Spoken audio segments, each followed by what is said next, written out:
fuel pump and the float and will stick in. It can just stay in one piece. So there we go. You can see I clipped it on. Float level's working. So it's a bit of a juggle, but I got it in. So I'll do it again with you guys viewing from this side.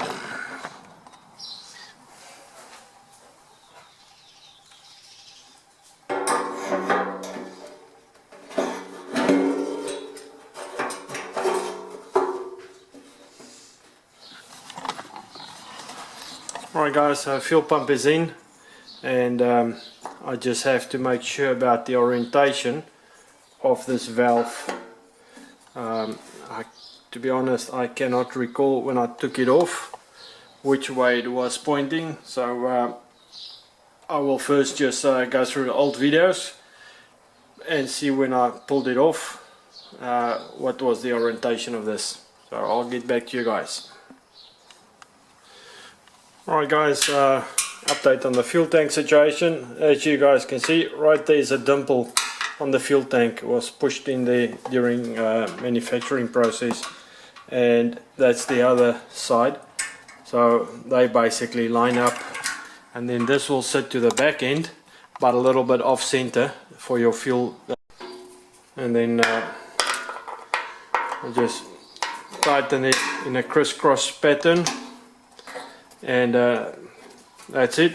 We'll just remove these little vent plugs, as the fuel lines will connect to them, the overflows and the drains, and fuel pump and level indicator connected.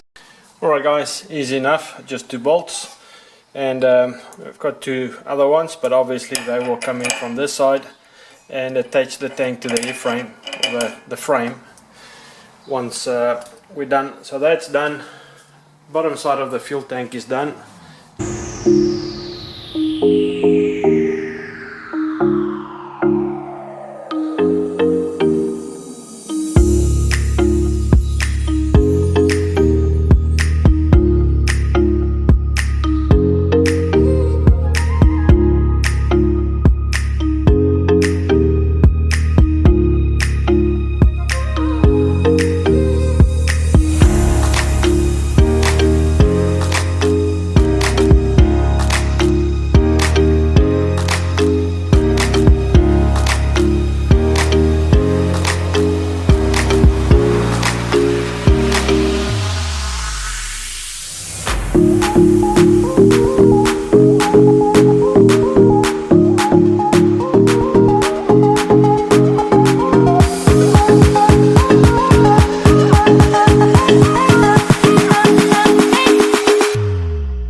Fuel cap installed, and that's it for the fuel tank. As you guys can see, that's the front assembly.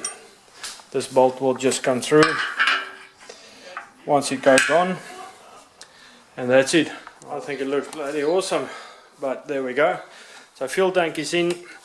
Over here is just a through bolt that ties it down, but I just had to get this cover off to get the Allen key bolt in there. So that's perfect. And then up in the front, 2 small Allen key, and that's it. I think it looks pretty neat. Right guys, on the fairing, we just have these little covers on the side here. There we go. And they just attach with some double-sided tape. There you go. And they just glue on. Right guys, there we go. That's all glued down. Alright guys, there we go. We are complete. You'll notice 2 sides, the fairings look different. Obviously, see there's a little, I'll do the wiring now for the indicators, flush mount indicators, and then I'm still missing the quick release pins, and there's one there as well. I have misplaced them, so they are all missing, and that's why the top fairings don't line up.